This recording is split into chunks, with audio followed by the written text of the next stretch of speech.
जय हिंद dear students, welcome to all of you mayor girls online classes. जैसा कि आप सभी लोग जानते हैं कि हमारे यहाँ हर महीने मॉक टेस्ट की सीरीज़ कराई जाती है जो आपको कहीं ना एग्ज़ाम के लिए बहुत अप टू डेट रखती है। हमेशा मॉक टेस्ट सीरीज, चाहे एनडीए हो, सीडीएस हो, चाहे एमएनएस हो, आपका हर बैचेस के लिए मॉक टेस्ट एक बहुत ही शानदार मॉक टेस्ट सीरीज़ कराई जाती है जिसके हमेशा अप टू डेट एग्जामिनेशन पर रखा जाता है। आप कहीं भी स्टडी कर रहे हो, कहीं भी पढ़ाई लिखाई कर रहे हो, लेकिन मॉक टेस्ट सीरीज में बैठ करके आप अपने आप को इवेलुएट कर सकते हैं क्योंकि इतने चुनिंदा क्वेश्चंस रखे जाते हैं जो आपको एग्जामिनेशन की पूरी फीलिंग देते हैं।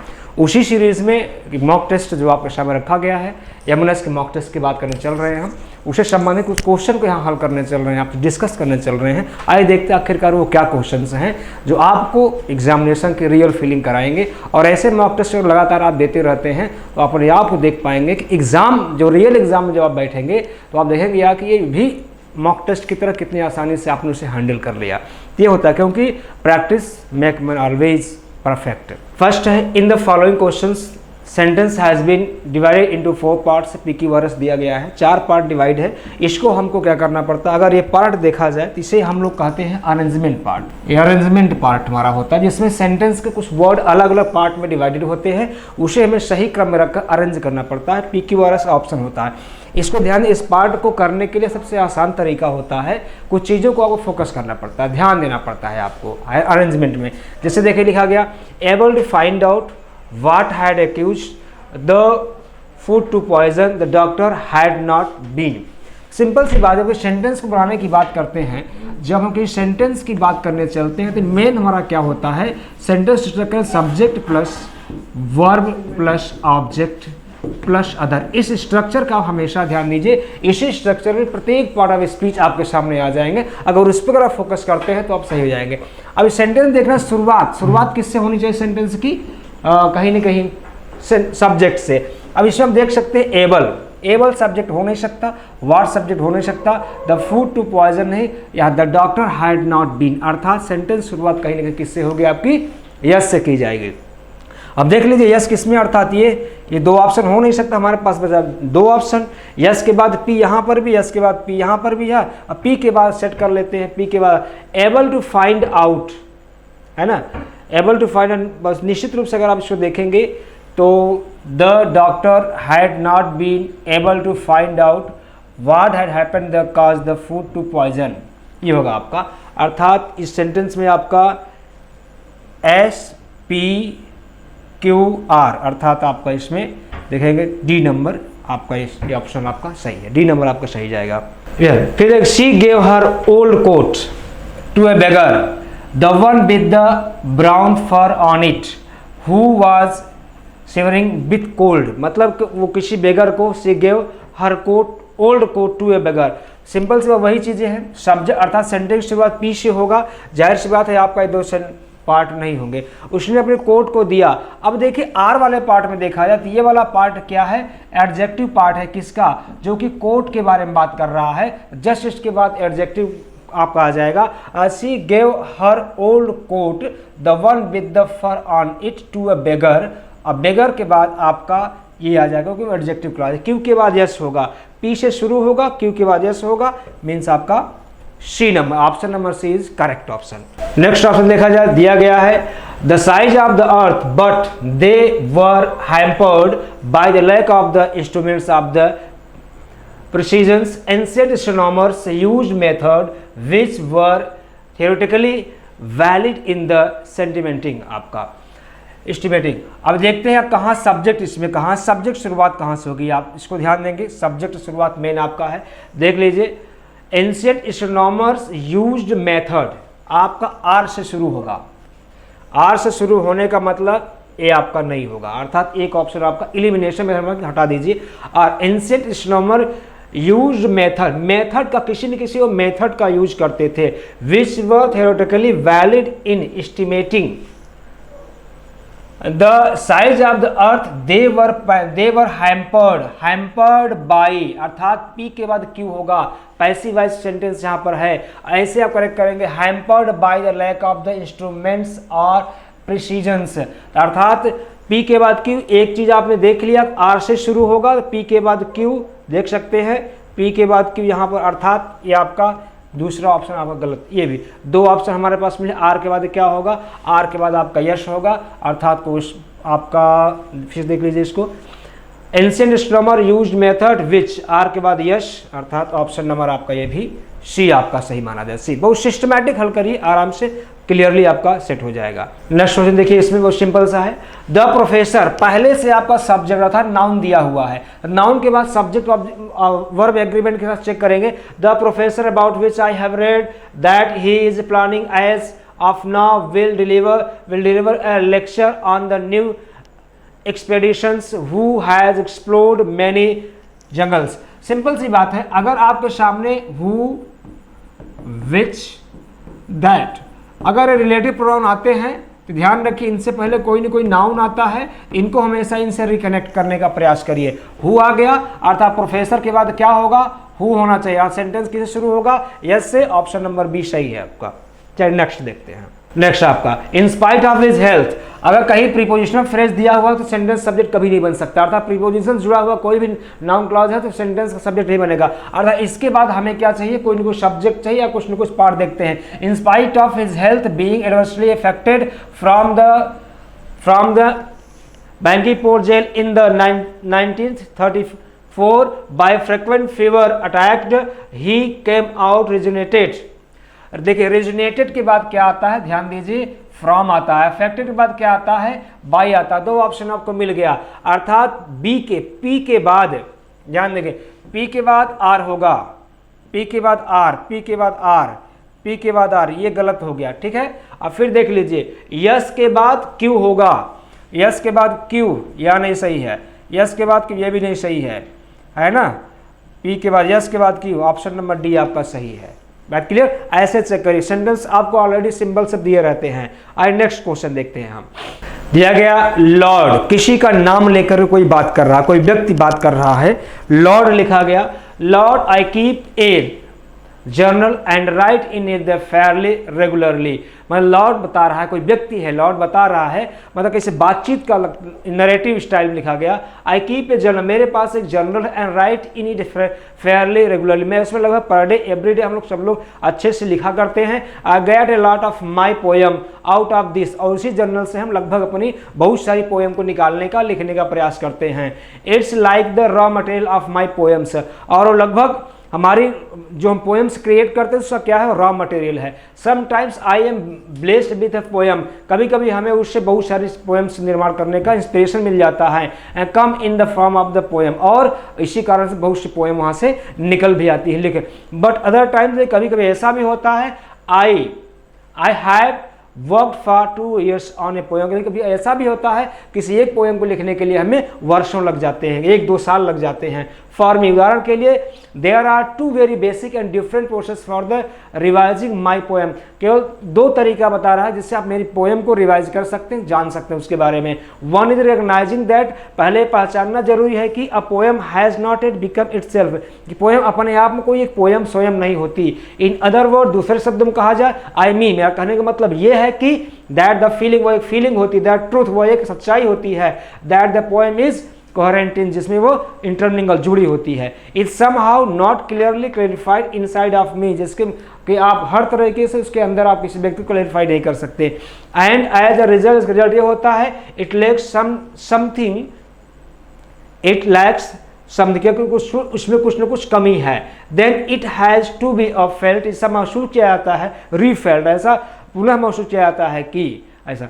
Then there is the other process which is easier, दूसरा तरीका इससे भी आसान है। The poem is self, poem अपने आप में स्वयं पोएम होती है, but it has rough edged and need to be refined, लेकिन ये एक रफली लिखा जाता है, फिर उसे दोबारा रिफाइंड करने की जरूरत पड़ती है।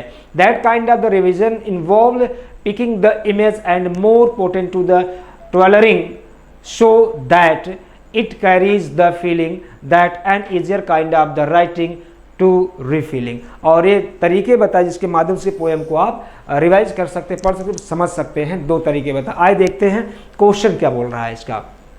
पहला, from where could this account have been taken, मतलब ये जो पैसेज है कहाँ से लिया गया है, क्या लग रहा है। तो मैं पहले कहा है कि पैसेज कहीं ना ऐसा लग रहा है कि जर्नल पत्रिका से लिया गया, न्यूज़पेपर, न्यूज़पेपर्स, इंटरव्यू।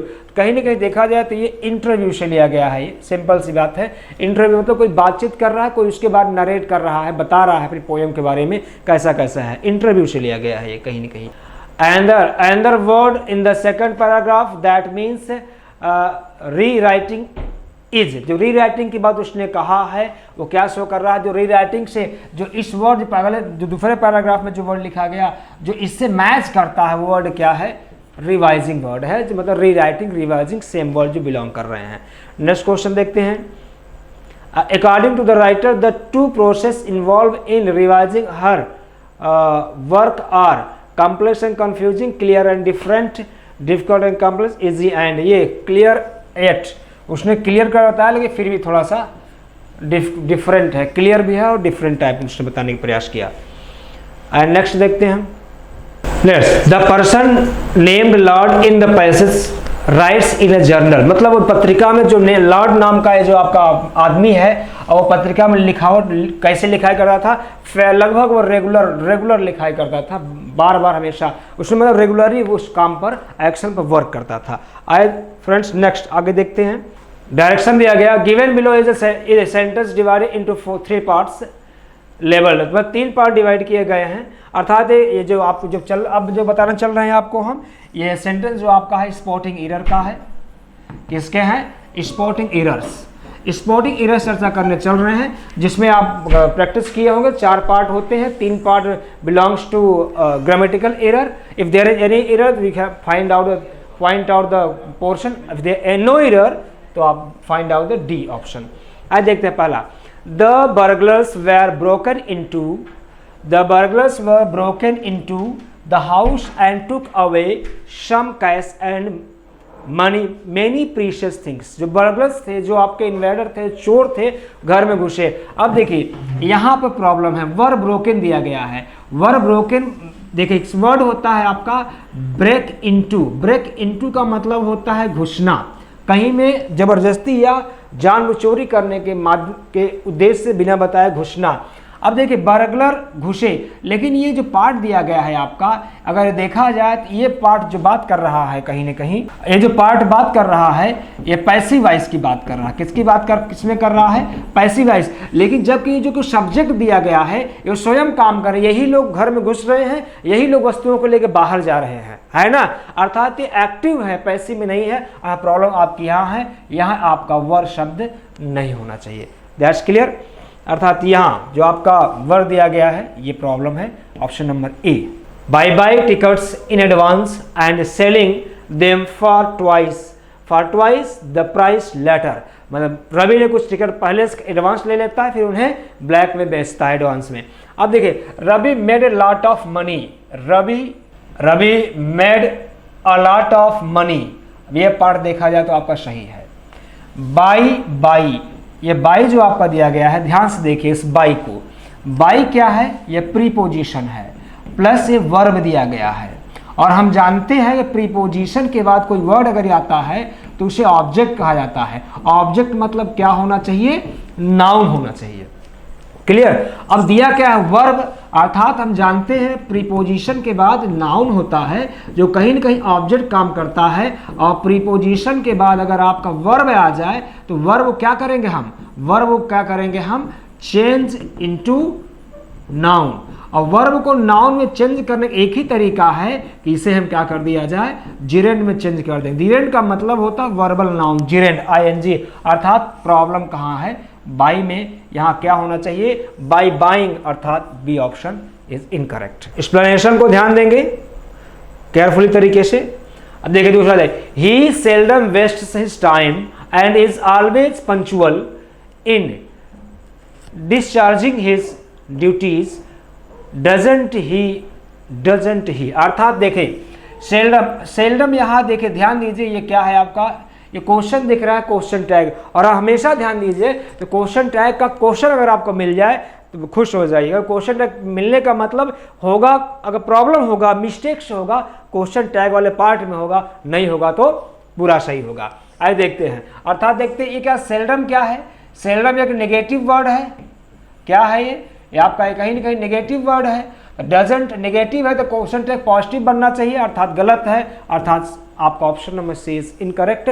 यहाँ होना क्या चाहिए, यहाँ होना चाहिए do he. She had offered a temporary assignment, but she turned it down, saying that she would accepted।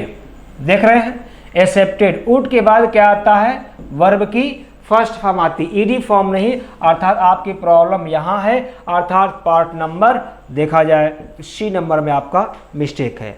If I had not seen the car coming, seen the car coming, if लगने का मतलब sentence क्या है, conditional है। I had लगा हुआ है तो परफेक्ट कंडीशनल है। एक चीज ध्यान दें, परफेक्ट कंडीशनल है। If I had not seen the car coming I may have, perfect conditional sentence होता तो हम जानते हैं अगर इधर हैड प्लस वर्ब की थर्ड फॉर्म होता है तो सेकेंड पार्ट में आपका क्या होता है, वुड हैव प्लस वर्ब की थर्ड फॉर्म होना चाहिए। और वुड हैव अगर नहीं भी दिया है तो इसके स्थान पर आप कुड हैव या माइट हैव का प्रयोग, यू कैन यूज का प्रयोग किया जा सकता है। मीन्स यहाँ प्रॉब्लम कहाँ है, option number B. Next question, the gardener did not cut the grass for some time because I have got a lot of other jobs for him to do first. अब ध्यान दीजिए, gardener did not cut the grass for a some time. अगर हम इस part को इतने को देखें ध्यानपूर्वक, अर्थात गार्डनर, देखिए अगर हम यहां से लेकर यहां तक देखें तो ये सेंटेंस क्या शो कर रहा है, पास्ट। क्या शो कर रहा है, पास्ट शो कर रहा है, और हम यहां आ जा रहे हैं प्रेजेंट में, अर्थात प्रॉब्लम हमारी यही है, ऑप्शन नंबर सी। अगर एक्शन पास्ट में हो रहा है तो पास्ट में ही होना चाहिए, बीच में टेंस का परिवर्तन नहीं, ये सीक्वेंस ऑफ टेंस की बात है। और नेक्स्ट क्वेश्चन देखते हैं। देखिए, after you will return from Chennai, after you will return from Chennai I will come and see you. Where is the problem? देखिए सिंपल सी बात है, एक चीज ध्यान रखिए, अगर आपके पास कोई भी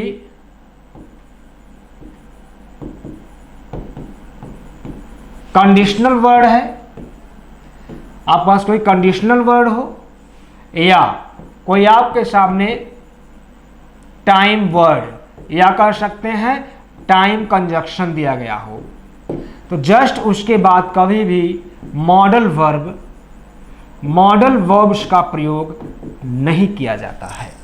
कंडीशनल वर्ड के बाद मतलब कंडीशनल क्लास में कभी मॉडल वर्ब प्रयोग। देखिए आफ्टर दिया है, आफ्टर क्या है, ये टाइम वर्ड है। अब टाइम वर्ड है तो इसके साथ कभी भी मॉडल वर्ब शैल विल लेकर मॉडल में ही आता है, इसलिए से मॉडल वर्ब के अर्थात प्रॉब्लम आपकी ए नंबर है। प्रॉब्लम कहाँ है, फर्स्ट पार्ट में। एंड नेक्स्ट क्वेश्चन देखते हैं। अगला क्वेश्चन है आपका, this is one of the few companies which has done well for the past 2 years, well for the past 2 years, this is one of the few companies. अब ध्यान देंगे, one of है ना, आप वन ऑफ, ये ध्यान देंगे, बहुत शानदार क्वेश्चन दिया गया है ना। वन ऑफ ये क्या है आपका, आरपी। आरपी मतलब समझ रहे हैं, इसमें ये बहुत शानदार रूल काम करता है। एक सुंदर, इसमें रिलेटिव प्रोनाउन में एक रूल काम होता है, हम इसे रूल का नाम देते हैं लेफ्ट टू राइट। रूल का नाम है क्या है, लेफ्ट टू राइट। अर्थात अगर यहाँ पर आरपी है, आरपी का मतलब रिलेटिव प्रोनाउन, इसके लेफ्ट में आते हैं तो कोई ना कोई हमें एंटीसीडेंट नाउन मिलता है, और राइट में जाते हैं तो कोई ना कोई संबंधित वर्ब जो इसे क्वालिफाई करती है। तो हमेशा ध्यान दें, ये वर्ब हेड होता है, इस वर्ब के हिसाब से आरपी डिसाइड होता है, इसी वर्ब के हिसाब से आपकी वर्ब डिसाइड, नाउन के वर्ब डिसाइड होती है। आइए देखते हैं। तब आप देख रहे हैं क्या है आपका, ये आरपी है। आरपी के लेफ्ट में आएंगे तो क्या मिला आपको, नाउन मिला। राइट में गए तो क्या मिला, वर्ब मिला। चेक करिए, आरपी विच कुछ हद तक सही है, लेकिन वन ऑफ फ्यू आया है, आरपी क्या होना चाहिए यहाँ पर, आपका आरपी दैट होना चाहिए। और अब चेक करिए वर्ब, तो वर्ब यहाँ गलत है क्योंकि यहाँ ये प्लूरल नंबर है, तो वर्ब यहाँ क्या होना, प्लूरल होना चाहिए, अर्थात यहाँ पर होना चाहिए हैव। जस्ट क्लियर, क्या होगा आपका हैव। एंड नेक्स्ट क्वेश्चन देख, the 5 first page of the book describe how to develop confidence in one self. ये प्रॉब्लम आपका साफ साफ है ना। ये एडजेक्टिव, आपका एडजेक्टिव ऑफ नंबर है, एडजेक्टिव का क्वेश्चन है आपका, एडजेक्टिव का। जब हम ऑर्डिनल प्लस कोऑर्डिनल की बात करते हैं, ऑर्डिनल नंबर और कोऑर्डिनल नंबर की बात करते हैं, तभी इस तरह से यूज कर, ऑर्डिनल और कोऑर्डिनल नंबर की तरह यूज करते हैं। अब देखिए इसमें 5 आपका क्या है, कोऑर्डिनल नंबर है, फर्स्ट क्या है आपका, ऑर्डिनल नंबर है। तो ये क्रम उल्टा है, यहाँ क्या होना चाहिए, यहाँ होना चाहिए द फर्स्ट 5, ये होना, क्या होना चाहिए, द फर्स्ट 5 पेजेस, अर्थात आपका ऑप्शन नंबर ए आपकी प्रॉब्लम है, वहां से आप इसे सही कर सकते हैं। देखते हैं, दिया गया here is the man who I think committed the crime. Oh, here is the man who I think whom I think committed the crime। तो यहाँ जो मैं डियर लग रहा है, सेकेंड पार्ट में प्रॉब्लम दिख रही है, यहाँ क्या होना चाहिए, हु होना चाहिए। क्या होगा, हु, क्योंकि हु इस वर्ब के लिए सब्जेक्टिव होगा, इसलिए क्या हो जाएगा, हु हो जाएगा। और प्रॉब्लम फर्स्ट किस पार्ट में, सेकंड पार्ट प्रॉब्लम है। अब आप क्या आ गए, फिलिंग बैंक्स आ गए। फिलर्स क्वेश्चन यहाँ से आपके सामने डिस्कस करने जा रहे हैं, आपसे हम फिलर्स डिस्कस करने जा रहे हैं, फिलिंग ब्लैंक्स को डिस्कस करना, ध्यान देंगे आप। पहला है mister Sharma bought bananas 4 dozens of 4 dozen या 4 स्कोर्स। सिंपल से आप जानते होंगे, यूनिट वर्ड होता है, यूनिट नाउन होता है, जिसपे नंबर्स मतलब मेजरमेंट्स आते हैं। और जो आपका ये जो यूनिट होता है माइडे, 2 तरीके का होता है, या तो डिफिनिट होता है या इनडिफिनिट होता है। डिफिनिट का मतलब होता है इससे पहले कोई ना कोई नंबर होता है, और इसके पहले आपका नो नंबर, कोई नंबर नहीं होता है। जैसे कह दिया जाए 100 या कह दिया जाए 500, ये डिफिनिट है, ये क्या है सब, ये डिफिनिट है। लेकिन अगर यही कह दिया जाए कोई 100 नहीं है, तो आप कह दिया जाएगा आपका, तब कहा जाएगा हंड्रेड्स ऑफ कहा जाता है। अब देखिए 4 डजन, अगर ऐसा होता है तो यूनिट जो हमारा होता है हमेशा सिंगुलर लिखा जाता है, तो इससे पहले कोई नंबर आता है, तो 4 डजन से गलत है, 4 डजन ऑफ लगेगा नहीं, ऑप्शन नंबर सी आपका सही है। आए देखते हैं, Ramu went there with bag and baggage, bags and baggage, है ना। अब बैग एंड बैगेज इडियम्स है, और ये दोनों मिलकर के सामान के बारे में बात करते हैं, और ये कहीं न कहीं क्या है, अनकाउंटेबल नाउन के श्रेणी में आते हैं। किस श्रेणी में, अनकाउंटेबल नाउन श्रेणी में आते हैं, और ये हमेशा होते क्या है, सिंगुलर, यस एस लगा नहीं सकते, ठीक है ना। इसे देखा, ये हमारा सही है, बैग एंड बैगेज डबल जी हो, तो स्पेलिंग ये गलत है। 2 हमारे पास बचे, तो रामू वेंट देयर फिक्स है my dear, bag and baggage होगा, और डी नंबर सही होगा। विथ, इसके साथ प्रीपोजिशन विथ नहीं लगता, क्योंकि इडियोमिक फ्रेज भी है, ये प्रीपोजिशन विथ नहीं लगेगा। That's clear. नेक्स्ट देखते हैं, we should avail of the given facilities. ये वर्ड है, अगर कहीं आपका आ जाता है अवेल अगर आ गया, तो इसके बाद हमेशा रिफ्लेक्सिव प्रोनाउन का प्रयोग करते हैं। किसका प्रयोग करते हैं, रिफ्लेक्सिव प्रोनाउन का प्रयोग करते हैं। तो रिफ्लेक्सिव प्रोनाउन तो सब्जेक्ट हमारा जैसा होगा उसके हिसाब से सेल्फ या सेल्फ की हम तलाश करते हैं, अर्थात रिफ्लेक्सिव प्रोनाउन तो हमारे पास ये है, अर्थात ऑप्शन नंबर बी आपका क्या होगा, सही होगा। अर्थात we should avail ourselves of the given facilities. दिया गया, द गर्ल सैंग सॉन्ग्स से ध्यान दीजिए, सॉन्ग्स मतलब क्या शो कर रहा है, प्लूरल शो कर रहा है ना। हमारे पास ऑप्शन है फ्यू, अ फ्यू, लिटिल, है ना। तो अब ध्यान देंगे, सॉन्ग्स लिखा, इससे पहले कुछ ये तो हो नहीं सकता। लिटिल अनकाउंटेबल, क्योंकि सॉन्ग हमारा काउंटेबल नाउन है, इसलिए काउंटेबल एडजेक्टिव हमारे पास option few, a few. Few मतलब नेगेटिव सेंस देता है, अ फ्यू मतलब पॉजिटिव सेंस देता है, अर्थात उसने कुछ न कुछ गाना तो गाया होगा, है ना। तो ध्यान देंगे, अर्थात ऑफ फ्यू वाला आपका सही होगा, option number B is correct. Taste then any other fruit, then लगा में कंपैरेटिव फॉर्म होगा। अब देखें, मोर स्वीटियर गलत है, जब जिसका कंपैरेटिव फॉर्म बन सकता है तो मोर लगाने की जरूरत क्या है, मोर यहां भी गलत है, स्वीटली देन गलत है, option number D is correct. आप डी नंबर को आप सही। इंप्रूवमेंट, नेक्स्ट क्वेश्चन के अनुसार है आपके इंप्रूवमेंट, किसके आ रहे हैं, इंप्रूवमेंट संबंधित, अर्थात कुछ पार्ट को लाइन किया होगा, इसके स्थान पर यू हैव 4 ऑप्शंस, 4 ऑप्शन होंगे, इसका इसी के समकक्ष कोई मीनिंग गलत है तो इंप्रूव करिए, और समकक्ष में नहीं है तब भी तलाश करिए, नहीं है सही है तो नो इंप्रूवमेंट की बात करेंगे। आइए देखते हैं। दिया गया the room is too much small. अब ध्यान दीजिए माय डियर, ये जो आपका टू मच दिया हुआ है, अर्थात ध्यान देंगे ये जो आपका टू मच और एक शब्द होता है आपका मच टू, जब दोनों को जानेंगे तभी आप करेक्ट कर पाएंगे। और ये दोनों को दोनों क्या है, एडवर्ब है। क्या है ये, एडवर्ब है। और एडवर्ब आते कहाँ हैं, कहीं न कहीं एडजेक्टिव से पहले। Too much, much too. अब ध्यान दीजिए, सॉरी थोड़ा सा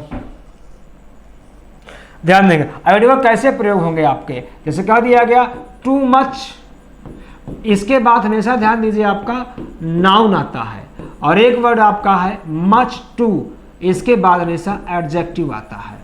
क्लियर, ध्यान देंगे। अब देखिए स्मॉल, जो ये वर्ड स्मॉल वर्ड है क्या है, ये एडजेक्टिव है। एडजेक्टिव है तो ये हमारा पार्ट क्या है, गलत है। अर्थात क्या होना चाहिए, much too small. Option number C is correct. दिया गया he decided to lodge a complain with him to his officer. यहां पर देखिए प्रीपोजिशन का क्वेश्चन दिया हुआ है। क्लियर, आए बताते हैं। एक वर्ड आपका होता है कंप्लेन, ठीक है। कंप्लेन, अगर किसी के विरुद्ध आप काम कर रहे हैं, कंप्लेन करने जा रहे हैं तो लगता है कंप्लेन अगेंस्ट, तो जानते ही हैं। लेकिन आप जिससे कंप्लेन करने जाते हैं कंप्लेन टू भी होता है। जैसे अब देखिए इसने जो कंप्लेन किया ऑफिसर, तो टू यहां पर क्या है, सही है। अब लेकिन इसके विरुद्ध कंप्लेन किया तो यहां विथ क्या है आपका, गलत है। तो क्या होगा आपका, against him. Option number A is correct option. आइए देखते हैं नेक्स्ट, आगे देखते हैं। I asked him that why he was sleeping. अब देखिए माय डियर, आस्क्ड हिम, ये नरेशन पढ़े होंगे आप, तो कंजक्शन की बात कर रहा है सेंटेंस में, है ना। अब यहाँ डबल कंजक्शन होगा, पहली बार प्रॉब्लम तो करेक्ट है, गलत है तो गलत है, और डबल कंजक्शन होगा नहीं। तो क्या आस्क वाला है तो why he was sleeping, so that होगा नहीं, वेयर ही वाज स्लीपिंग नहीं। अगर व्हाई है पहले प्राथमिकता उसी को देंगे, व्हाई फिर उसको मतलब आप डी नंबर लगाइए, क्योंकि व्हाई है पहले व्हाई को प्राथमिकता देंगे। Nothing but trees were seen in the garden. Nothing but trees were seen in the garden, ये सब्जेक्ट वर्ब एग्रीमेंट का है। और आप ध्यान दे लीजिए, जहां कहीं अगर नथिंग बट आता है, नथिंग बट के बाद आपका नाउन आता है। क्या आता है, नाउन।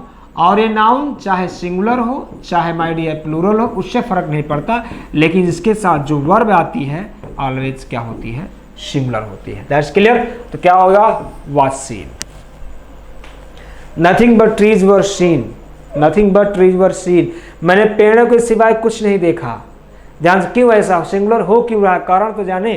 कह दिया गया, जैसे कह दिया जाए nothing but trees were seen, इसका मतलब होगा मैं पेड़ के सिवाय कुछ नहीं देखा। तो आपने देखा क्या, पेड़ नहीं, क्योंकि आप पेड़ देखने नहीं गए थे, आपने कुछ नहीं देखा।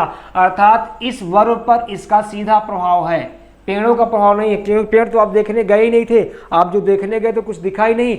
नथिंग बट मतलब इसका प्रभाव नथिंग से है, इसलिए यहाँ पर ये प्रॉब्लम खड़ी कर रहा है। नेक्स्ट क्वेश्चन आपका है उतना ही शानदार। The poet and critic have been honoured. ये आर्टिकल क्वेश्चन है। अगर हम आर्टिकल जो पोस्ट है, जैसे कह दिया जाए आपका पोएट है एंड क्रिटिक है, दो पोस्ट हैं, अगर दोनों के साथ अगर आर्टिकल लगा the poet and the critic, तो दोनों अलग अलग व्यक्ति हो जाते हैं, और आर्टिकल एक के साथ लगा है तो सिंगुलर हो जाता है। अर्थात ये प्रॉब्लम आपकी यहाँ पर सिंगुलर होगा। The poet and critic have been honoured, अर्थात हैज बीन ऑनर्ड, क्योंकि सिंगुलर सब्जेक्ट की बात कर रहा है आपका। जैसे कहा गया his all questions were, his all questions. अब देखिए एडजेक्टिव क्वेश्चन है, एडजेक्टिव में ध्यान दीजिए हमेशा पहले आपका इनडेफिनिट एडजेक्टिव आता है, इसके बाद आपका डेफिनिट एडजेक्टिव आता है ना। इनडेफिनिट मतलब ऐसे एडजेक्टिव जो किसी पार्टिकुलर नंबर को शो नहीं करते हैं। अर्थात इसमें देखिए दो वर्ड है, क्या है आप ध्यान दीजिए, हिज ऑल। अब ऑल क्या है, इनडिफिनिट मतलब कितनी संख्या है निश्चित नहीं है, तो ये क्या है आपका इनडिफिनिट। हिज मतलब पार्टिकुलराइज कर रहा है, उसी का मित्र है, किसी और का मित्र नहीं है, तो ये कैसा है आपका डिफिनिट है। तो आप ध्यान समझ गए क्या हो जाएगा, all his friends, all his friends बनेगा। क्या बनेगा इसका, अब ध्यान दीजिए ऑल हिज फ्रेंड्स, ये ऑप्शन बनना चाहिए। जरा देखिए क्या ऑप्शन है। हिज एवरी क्वेश्चन या ऑल हिज, सॉरी थोड़ा सा, ऑल हिज फ्रेंड्स में डिस्कस कर दिया। यहाँ क्या बनेगा my dear, all his questions. क्या बनेगा आपका, ऑल हिज क्वेश्चंस। ये अब देखिए ऑप्शन है इसमें, हिज एवरी क्वेश्चन ऑप्शन है ही नहीं, हिज ईच क्वेश्चन ऑप्शन ये भी नहीं है, ऑल ऑफ हिज क्वेश्चंस लगभग आपका यही होगा, क्योंकि इसे भी सिलेक्शन चॉइस के मूड में इसे आप ऐसे भी लिख सकते हैं, ऑल ऑफ हिज क्वेश्चंस, आप ये भी लिख सकते हैं। That's clear, all of his questions. आइए देखते हैं नेक्स्ट।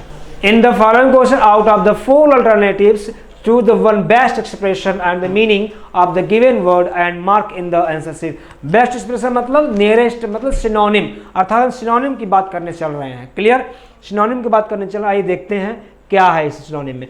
पहला है सबमिसिव। सबमिसिव मतलब थोड़ा सा दब्बू किस्म का, विनम्र आदमी जो किसी बात में झुका रहता है हमेशा सबके सामने, तो सबमिसिव कहा जाता है। सबमिसिव। अब देखिए अनयील्डिंग का, अनयील्डिंग में अक्षर जो किसी के सामने झुकता ना हो, वो अनयील्डिंग होता है। स्टबर्न, स्टबर्न का मतलब भी होता है एरोगेंट टाइप का आदमी, जो बहुत ज़्यादा अकड़ू टाइप, रूड बिहेवियर वाला आदमी हो। डोसाइल विनम्र। ऑब्स्टिनेट। अब देखिए ये और ये जो 3 आपके हैं एक ही कम्युनिटी के हैं, मतलब इन तीनों का जो मतलब निकल रहा है, इसका मतलब तीनों एक तरह के दे रहे हैं, अर्थात डोसाइल होगा। डोसाइल मतलब विनम्र होता है। क्लियर। क्वेश्चन नंबर 33 में क्या दिया गया है, सिनोनिम की बात कर रहा है। सिनोनिम में बेस्ट एक्सप्रेशन, अर्थात बेस्ट एक्सप्रेशन की बात कर, सिनोनिम बात कर रहा है। प्रोफिलिगेट। प्रोफिलिगेट माने होता है आपका यूजलेस टाइप में, जो आपका कहीं नहीं खराब हो जाए। तो दिया गया टॉकेटिव, तो बातूनी हो गया, इंटेलिजेंट बुद्धिमान हो गया, अनकन्वेंशनल जो आपका अनकन्वेंशनल हो, जो सुविधाजनक ना हो, अर्थात वेस्टफुल आपका डी ऑप्शन सही होगा आपका इसमें। नेक्स्ट क्वेश्चन नंबर 34 देखते हैं, डिस्कस करते हैं। 34 में लेथार्जिक। लेथार्जिक माने शांत या सुस्त टाइप का आदमी होता है, जो इनएक्टिव होता है, लेथार्जिक कहा जाता है। तो लेथार्जिक क्या एनर्जेटिक हो नहीं सकता, लेजी है, लेथल है, लीगल है, ये नहीं, क्या होगा आपका लेथार्जिक, लेजी पर्सन, मतलब बहुत सुस्त आदमी हो जाएगा। क्लियर। एंड नेक्स्ट ऑप्शन देखते हैं। Next 35 question number 35 प्रॉग्मेटिक। प्रॉग्मेटिक मतलब आइडिया होता है प्रैक्टिकल। प्रॉग्मेटिक में होता क्या होता है, प्रैक्टिकल। प्रैक्टिकल तो दिया नहीं है, तो क्या हो जाएगा आपका प्रॉग्मेटिक। देखिए बेस्ट एक्सप्रेशन ही है ना, बस सिनोनिम है ना, प्रैक्टिकल तो दिया नहीं है, प्रैक्टिकल दिया नहीं है तो आपका हो जाएगा रियलिस्टिक हो जाएगा, सही हो जाएगा प्रॉग्मेटिक का मतलब। क्लियर। आइए नेक्स्ट देखते हैं क्वेश्चन 36। क्वेश्चन नंबर 36 है जुबिलेंट। जुबिलेंट बहुत ज़्यादा खुश होने वाला, जुबिलेंट कहा जाता है। सोमबर मीन्स आप सोमबर, डिजेक्ट, जकुलर है ना। अब ये सोमबर मीन्स दुखी आत्मा, ये दोनों एक ही चीज़ें हैं आपकी। जेकुलर में जोकर होता है ना, जेकुलर में जोकर होता है, जुबिलेंट माने बहुत खुश। तो रिजवाइसिंग आपका बेस्ट ऑप्शन होगा, रिजवाइसिंग। जुबिलेंट मतलब रिजवाइसिंग आपका। अब आ गए आप 37, क्वेश्चन नंबर 37 पे आ गए हम लोग। और 37 में अब ध्यान दीजिए क्या दिया गया है, इडियम्स एंड फ्रेज की बात की गई। किसकी बात की गई है, इडियम एंड फ्रेज की बात की गई है। आइए देखते हैं 37। Smell, to smell a rat. Smell a rat, smell बदबू, खुशबू जो भी हो, मतलब चूहे की बदबू आना। सीधी सी बात, हम इडियम्स को प्रैक्टिकल लेके चलते हैं, उसको प्रैक्टिकली समझेंगे तो उसको डिराइव करना that's very easy to reach its meaning, very easy. इसमें रेड, चूहे की बदबू आना मतलब कुछ गलत होने की आशंका हो रही है वहाँ पर, है ना, कुछ गड़बड़ होने की आशंका है ना। ऑप्शन देखते हैं। टू सी हिडन मीनिंग, चलो no. To smell bad odour, चलो ठीक है, इसको देखते हैं। मिसअंडरस्टैंड, चलो ठीक है। टू सस्पेक्ट ट्रिक और डिसीव, कुछ गलत होने का आशंका होना, आपका डी वाला ही क्या होगा आपका सही होगा। क्वेश्चन नंबर 36 देखते हैं क्या दिया गया। To set the Thames on fire. अब इसको ध्यान देंगे, थेम्स क्या है, इसकी हिंदी मुहार। थेम्स मतलब हम जब जानते हैं एक टेम्स नदी का नाम है, जिसके किनारे इंडियन इंग्लैंड बसा हुआ है ना। अब इडियम्स वहीं से बना है, शेक्सपियर के प्ले से लिया गया है। Set the Thames on fire मतलब उस टेम्स नदी में आग लगा देना। जैसे हम लोग अपने इंडिया में बोलते हैं, भारत में बोलते हैं कि पानी में आग लगाना, वैसे वहाँ बोलते हैं set the Thames on fire, मतलब पूरी नदी में ही, नदी किसकी, पानी में ही आग लगा देना, मतलब कुछ सरप्राइजिंग, कुछ वंडरफुल करने का प्रयास करना। देखिए, to wreak evil on something, to wreak evil on something, to destroy with fire, to do a heroic deed, try to do simple, यही कुछ heroic, कुछ extraordinary करने का प्रयास करना। नेक्स्ट आपका 39, sitting on the fence. Fence my dear क्या होती है? फेंस मतलब एक दीवार होती है, ये क्या है? डिवाइडर होती है ना, डिवाइडर। जैसे मान लीजिए यहाँ रामू रह रहे हैं, डिवाइडर होती है, ध्यान देंगे आपका फ्रेंड। ये जैसे क्या होती है, यहां मान लीजिए इधर क्या है, रोहन का घर है, इधर रामू का घर है, ये बीच में क्या होगा, डिवाइडर होता है, और हम जाकर के ही डिवाइडर पर हम बैठ जाएं, है ना। तो यही क्या दिया गया है, sitting on the fence, divider मतलब मेज दीवार पर बैठना। अब मुद्दा ये है, यहाँ पर जब मैं बैठा हूँ, न तो मुझे रोहन कुछ बोल सकते हैं, न तो रामू बोल सकते हैं, क्योंकि ये दोनों का है। रामू बोलेंगे तो रोहन, रोहन बोलेंगे तो रामू, है ना। अर्थात आप ऐसी जगह ऐसा पक्ष ले रहे हैं, तो आप बीचों बीच हैं, न लेफ्ट में है न राइट में है, न इनकी तरफ है न उनकी तरफ, अर्थात कोई पक्ष नहीं ले रहे हैं आप। तो बहुत ही चालाक आदमी है आप, है ना। सीटिंग ऑन द फेंस अर्थात unbalanced no, uncomfortable no, coward no, between two opinion अर्थात आप दो ओपिनियन के बीच में, दो ओपिनियन के बीच में पड़े हुए हैं आप, है ना। इसकी मीनिंग एक और होता है ना, किसी का पक्ष न लेना, इम्पार्शल होना, इसका मतलब है किसी का पक्ष न लेना। आइए देखते हैं नेक्स्ट क्वेश्चन 40 क्वेश्चन आपका देखते हैं। 40 में एक्स टू ग्राइंड, अपना फिक्स है, एक्स टू ग्राइंड, अपनी कुल्हाड़ी अपने लिए प्रयोग करना, सीधी सी बात है। एक्स टू ग्राइंड मतलब अपनी कुल्हाड़ी अपने लिए, मतलब अपना काम साधना को मिलाकर, अपना उल्लू सीधा करना। Difficult job no, hard labour no, private into serve, यही होगा आपका प्राइवेट का, अपना स्वयं का काम करने प्रयास करना, किसी दूसरे से कोई मतलब नहीं। नेक्स्ट 41 में दिया गया है आपका to carry all before one, carry all before one. तो माय डियर इसका मतलब होता है किसी काम को सही ढंग से करना, किसी काम को कुछ काम को एक कर दे, मतलब एक रूपता, मतलब कह सकते हैं कंप्लीटली सक्सेसफुल, मतलब कोई भी काम अच्छे ढंग से करना, पूर्णतः सफल होना, इसका मतलब होता है सफलतापूर्वक। आइए नेक्स्ट देखते हैं 42 में दिया गया to run riot. Riot means क्या होता है, डिसऑर्डर, क्या होता है, डिसऑर्डर उपद्रव, है ना। रन रियॉट उसे समझ लीजिए, बीफुल नो, बी वायलेंट हो सकता है, criticize no, behave in the discipline manner no, be violent सही होगा। Clear. 43 the following question choose the word opposite in the, अर्थात यहां से क्या शुरू हो रहा है अब, अपोजिट। आइए अपोजिट की बात कर लेते हैं 43 से, क्वेश्चन नंबर 43 से, यस और नो, हाँ यस। 43 से आपका आ रहा है अपोजिट, दैट्स क्लियर। प्रोफाउंड, क्या दिया है पहला वर्ड, प्रोफाउंड। प्रोफाउंड मीन्स गहरा होता है, गहरा, डीप जिसे कहते हैं, प्रोफाउंड नॉलेज, डीप नॉलेज वाला आदमी है। तो इसका मतलब मिस्टीरियस, देखते हैं, रहस्यमयी, डिफिकल्ट, हार्ड, सुपरफ्लुअस, अति हो जाता है, सुपरफिशियल, ये सरफेस वाला ज्ञान होता है, सुपरफिशियल जो होता है सरफेस ज्ञान होता है। ऑप्शन नंबर डी आप क्या होगा, सही है। नेक्स्ट देखते हैं, आइए नेक्स्ट क्वेश्चन देखते हैं। मिटिगेट, अपोजिट वर्ड है मिटिगेट, क्वेश्चन नंबर 44 आपका। अपोजिट ढूंढना, मिटिगेट माने कम करना, कम करना, कम करने का मतलब इंक्रीज, बढ़ाना हो जाएगा। आइए नेक्स्ट क्वेश्चन देखते हैं 45 नंबर क्वेश्चन देखते हैं, क्या दिया गया है। एमेचर, नौसिखिया, जो कभी नौसिखिया में प्रोफेशनल हो जाता है, प्रोफेशनल हो जाएगा आपका। 46 नंबर 46 का देखते हैं, 46 क्वेश्चन नंबर 46। अपोजिट ढूंढना है आपको, प्रूडेंट, क्या ढूंढना है आपका, अपोजिट ढूंढना है। प्रूडेंट माना मतलब विवेकशील व्यक्ति, बुद्धिमान आदमी, है ना। तो आपका बहुत सिंपल सी बात है आपका प्रूडेंट। अब दो वर्ड देखिए, आपको दो वर्ड होगा नहीं, दो वर्ड आपके साथ यहाँ मिस कर रहे हैं। अब फुलिश या केयरलेस। प्रूडेंट मतलब होता है जिसे हम कहते हैं, प्रूडेंट का मतलब होता है विवेकी, अगर हिंदी देखा जाए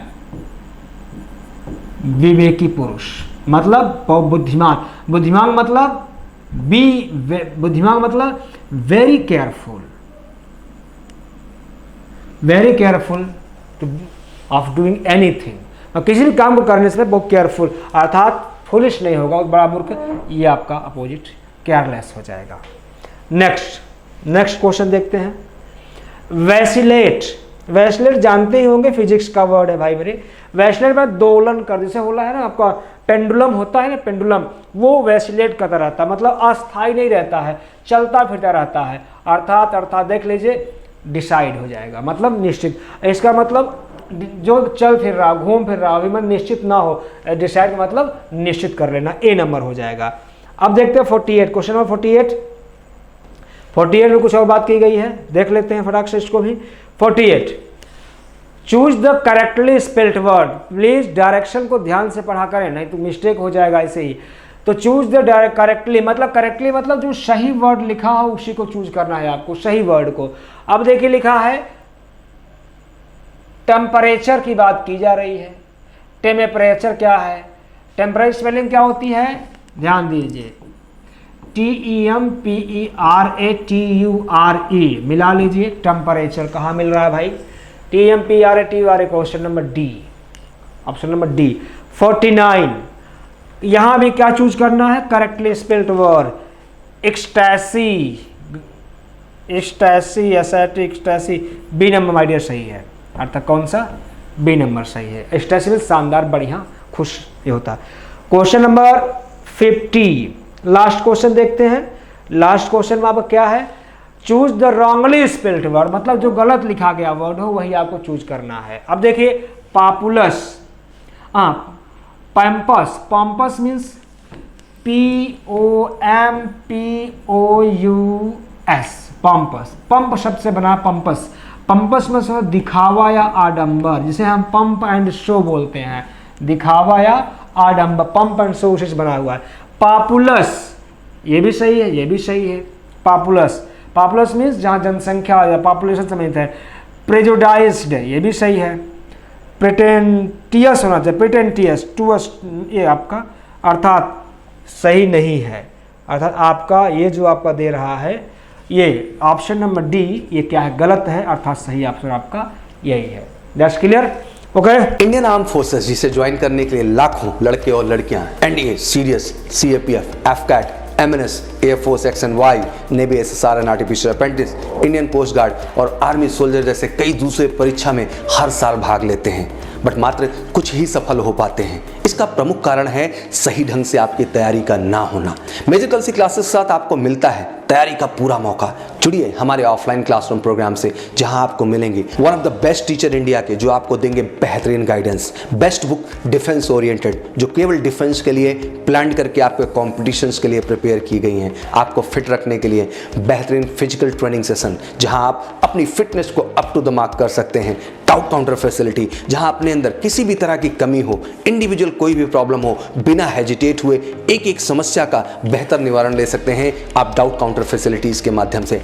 स्पेशल करंट अफेयर सेशन और मंथली यूनिट टेस्ट, और इसके साथ साथ हर महीने आपको मौका मिलेगा ऑल इंडिया मॉक टेस्ट के भी माध्यम से, जहां आप अंडरस्टैंड कर पाएंगे कि आखिर इस एग्जाम के रियल ग्राउंड पे आप कहां स्टैंड करते हैं और कैसे खुद पे आपको काम करके बेहतर करके आने वाले आगामी एग्जाम में अपनी सफलता को 100% सुनिश्चित करना है। तो आज ही एडमिशन लीजिए और पाइए 2000 का कैशबैक। अधिक जानकारी के लिए कॉल करें 9696330033 पर, या फिर विजिट करें www.majorkalsiclasses.com पर। तो डिफेंस में जाना अब होगा आसान, क्योंकि एमकेसी में पढ़ेगा तभी फौजी बनेगा इंडिया। जय हिंद, जय भारत। हेलो बच्चों, जय हिंद। मैं Shailesh Shukla, chemistry bio faculty.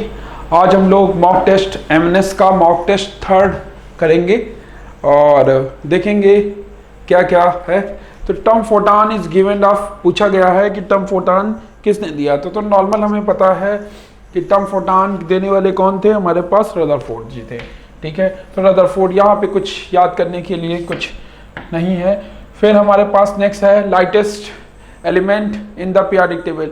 तो नॉर्मल आपको पता है पीरियोडिक टेबल का एटॉमिक नंबर जो है बाकी सब के कंपेयर में कम है, तो यहाँ हमारे पास लिथियम की कंडीशन के पास में हम चले जाएंगे। ठीक है बच्चों, ठीक है। फिर नेक्स्ट क्वेश्चन के पास चलते हैं आगे की तरफ। पेरोक्साइड इफेक्ट हमारे पास है, ठीक है। आगे चल, peroxide of element atomic number 11। देखो ऑक्साइड हमारे पास क्या है, ऑक्साइड की कंडीशन की बात में चलते हैं। ऑक्साइड वो बनाते हैं, जैसे आपको पता है जितने भी मेटल होते हैं वो acidic nature basic nature perform करते हैं। तो हमारे पास एटॉमिक नंबर 11 है, मेटल है, तो हमारे पास ये क्या है, बेसिक नेचर परफॉर्म करेगा। ठीक है। और नॉन मेटल जो होते हैं वो हमारे पास क्या है, एसिडिक नेचर परफॉर्म करते हैं। तो ये हमारे पास बेसिक नेचर में ये हम इसके जाएं। ये चीज़ याद रखिएगा कि जो मेटल होते हैं वो बेसिक नेचर परफॉर्म करते हैं और जो नॉन मेटल होते हैं वो एसिडिक नेचर परफॉर्म करते हैं। तो हम इसके पास जाएंगे। नेक्स्ट हमारे पास है basic character of anhydride 15 group की कंडीशन में। देखो यहाँ पे हमारे पास क्या दिया है, अमोनिया दिया है, एंटीमनी, आर्सेनिक और फास्फीन की कंडीशन के पास हमारे पास दिया है। तो हमारे पास ये सेकेंड ऑप्शन हमारे पास करेक्ट होगा। ठीक है, in order of the hydride in basic character. ठीक है, चलिए थोड़ा सा आगे की तरफ चलते हैं। अब देखो इसके पास नेक्स्ट क्वेश्चन है हाइड्राइड। यहाँ पे हाइब्रिडाइजेशन निकालने के लिए कहा है, तो हाइब्रिडेशन आपको निकालना आता है। ठीक है, कि यहाँ पे आप देखो, यहाँ पे 2 सिग्मा 2 1 3 सिग्मा है, 3 सिग्मा sp2 की आपको पता है कि यहाँ पर क्या होता है, sp3 की कंडीशन में 4 सिग्मा होते हैं, sp2 की कंडीशन में 3 सिग्मा होते हैं। ठीक है, 3 सिग्मा बॉन्ड होते हैं, 3 सिग्मा होते हैं और sp की कंडीशन में 2 सिग्मा होते हैं, ये आपको पता है। तो ये अगर यहाँ पे हम इसको सॉल्व करते हैं तो यहाँ देखते हैं 2 1 3 सिग्मा की कंडीशन हमारे पास दिया है, तो हमारे पास थर्ड ऑप्शन के पास हम जाएंगे। एंथैल्पी ऑफ एक्सोथर्मिक रिएक्शन की कंडीशन के पास में अगर हमें जाना है तो यहाँ हमारे पास क्या हो जाएगा, हमेशा एंडोथर्मिक जब भी रिएक्शन होगा तो एंथैल्पी हमारी पॉजिटिव ही होगी। ठीक है, आगे चलते हैं। रेट ऑफ केमिकल रिएक्शन की कंडीशन के पास में अगर हम आते हैं तो रेट ऑफ केमिकल रिएक्शन हमारे पास कह रहा है, रेट ऑफ केमिकल रिएक्शन हमारे पास कहता है तो हमारे पास decrease in rate of reaction, तो डिक्रीज के पास हमें जाना होगा, decrease in rate of reaction. देखो कोई भी रेट ऑफ केमिकल रिएक्शन जब रिएक्टेंट से प्रोडक्ट बनता है तो they are decrease in chemical reaction की कंडीशन में हमारा शो करेगा। ठीक है, नेक्स्ट क्वेश्चन है हमारे पास क्या, ठीक है, नंबर ऑफ सिग्मा बॉन्ड। अब ब्यूटेन 1 है नंबर ऑफ सिग्मा बॉन्ड बनाने के लिए, तो आपको पता है C1 मेथ होता है, C2H होता है, C3 प्रोप, C4 बट, तो 4 कार्बन हमारे पास होंगे, 3 1 4 कार्बन, 4 कार्बन ब्यूटेन है, तो C1 meth, C2H, C3 prop, C4 but, और ब्यूटेन का फॉर्मूला हमारे पास क्या बनेगा, C4 और H8 बनेगा बच्चा। ठीक है, C4H8 की कंडीशन हमारे पास बनेगी। अगर पूरा देखेंगे तो हमारे पास यहाँ एक्चुअली क्या होना चाहिए था, सिग्मा बॉन्ड हमारे पास, तो अगर काउंट आप करने की पास आओगे तो हमारे पास यहाँ पर 2 लगाओगे, 3 यहाँ लगाओगे बच्चा, 3 यहाँ लगाओगे, 3 3 6 हो गया, 2 आप यहाँ लगाओगे, 1 1 यहाँ, और इसको अरेंज करने के लिए यहाँ पर 1 1 लगाना पड़ेगा। नंबर ऑफ सिग्मा बॉन्ड की कंडीशन के पास अगर हम जाएंगे तो यहाँ पे हमारे पास क्या 11 कंडीशन हमें पास दिखेगी। ब्यूटीन है C1 में, C2H, C3 prop, C4 but की कंडीशन के पास में हमें जाना है। नेक्स्ट आगे की कंडीशन के पास में चलते हैं। स्ट्रॉन्ग एसिड कह रहा है, स्ट्रॉन्ग एसिड हमारे पास, बाकी तो ये ब्यूटीन है, ये बेंजीन है, ये भी बेंजीन है, तो बाकी 2 ऑप्शन एक सिमिलर हो गए हैं। तो हम यहाँ पे हमारे पास सिंपल सा आंसर हमारे पास एथिल अल्कोहल हमारा हो जाएगा। ठीक है बच्चों, आगे चलते हैं। नेक्स्ट है अपना ग्लूकोज कंटेनिंग फॉर द, क्या कह रहा है कि ग्लूकोज में कौन सा, तो हमारे पास देखो ग्लूकोज की कंडीशन के पास में जाते हैं तो यहाँ हमारे पास एल्डिहाइड ग्रुप है, प्राइमरी अल्कोहल, सेकेंडरी अल्कोहल की कंडीशन के पास जाना है, तो हमारे पास फोर्थ ऑप्शन जो है हमारा यहाँ करेक्ट होगा। ठीक है, क्योंकि ग्लूकोज की कंडीशन में एल्डिहाइड भी आता है और प्राइमरी अल्कोहल भी आता है और सेकेंडरी अल्कोहल की कंडीशन भी हमें देखने को मिल जाएगी। तो यहाँ हमारे पास क्या होगा, फोर्थ ऑप्शन की कंडीशन के पास हम जाएंगे सर। यहाँ पे है the present of both nucleotide and nucleoside दोनों, तो देखो न्यूक्लियोटाइड में फॉस्फेट नहीं, न्यूक्लियोसाइड में फॉस्फेट नहीं होता है और न्यूक्लियोटाइड में फॉस्फेट दोनों होते हैं। तो यहाँ पे कह रहा बोथ दोनों में, तो हमारे पास शुगर और नाइट्रोजनी बेसिस दोनों बोथ में, दोनों में यही प्रेजेंट होंगे, इसलिए हमारे पास ये आंसर हमारा लगेगा। बायोमॉलिक्यूल जितने भी होते हैं सारे के सारे ऑर्गेनिक होते हैं।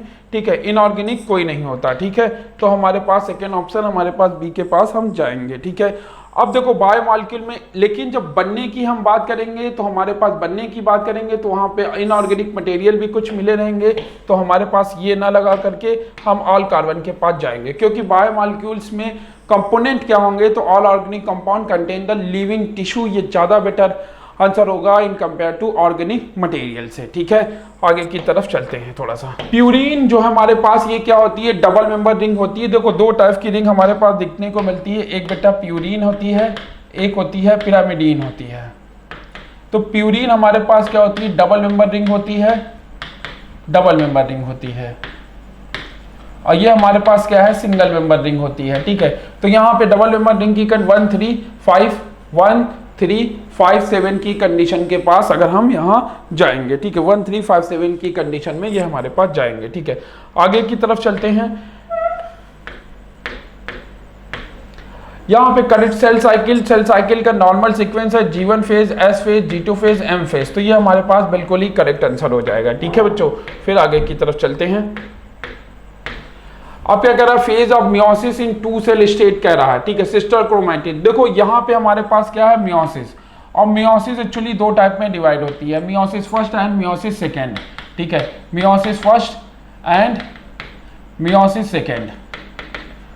ठीक, मियोसिस सेकेंड और मियोसिस फर्स्ट में भी दो फेज क्या होती है, प्रोफेज फेज जो होती है, वो प्रोफेज फेज जो हमारे पास डिवाइड होती है, लेप्टोटीन, जाइगोटीन, इन सब फेजेस में डिवाइड हो जाती है। ठीक है, तो यहाँ पे हमारे पास क्या क्या है, दो cell which can the separated क्या कह रहा है, to each other of a sister chromatid, और कह रहा है move to the opposite pole. तो यहाँ पे हमसे कह रहा है move to the opposite pole की तरफ जा रहा है। तो हमारे पास एनाफेज सेकेंड, यानी क्या दो सेल हमारे पास बनने जा रही हैं, तो ये हमारे पास मियोसिस सेकेंड की कंडीशन में जाएगा, और अपोजिट पोल में जाने का मतलब ये है कि एनाफेज की कंडीशन हमारी फॉलो हो रही, तो एनाफेज सेकेंड में हमारा ऑप्शन जा जाएगा। ठीक है, अब देखो अभी अभी हम लोगों ने बात की कि जाइगोटीन प्रोफेज स्टेट में क्या होगा, तो हम कहेंगे सिमेट्रिनिमल कॉम्प्लेक्स की कंडीशन हमारी यहाँ बन जाएगी। ठीक है, क्योंकि मियोसिस फर्स्ट जो कंडीशन होती है उसमें प्रोफेज फर्स्ट में लेप्टोटीन, जाइगोटीन, पेप्टोटीन, डिप्लोटीन, डाइकाइनेसिस की कंडीशन हमें देखने को मिलेगी। ठीक है, तो जाइगोटीन जो फर्स्ट फेज हमारे पास है,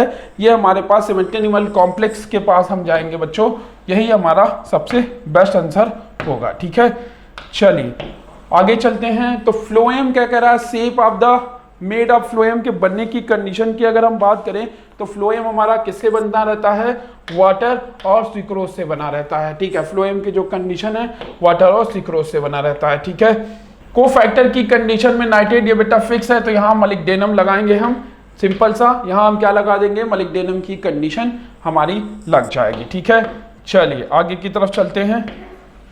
symbiotic bacteria are found in root nodule क्या कह रहा है, तो रूट नोड्यूल सिम्बायोटिक बैक्टीरिया में यहाँ पे हमारे पास क्या हो जाएगा, लिग्यूमिनस आ जाएगा, जिसमें हमारे पास फंगाई और बैक्टीरिया के बीच का रिलेशन होगा, जो किसमें होगा, लेग्यूमिनस प्लांट में होगा।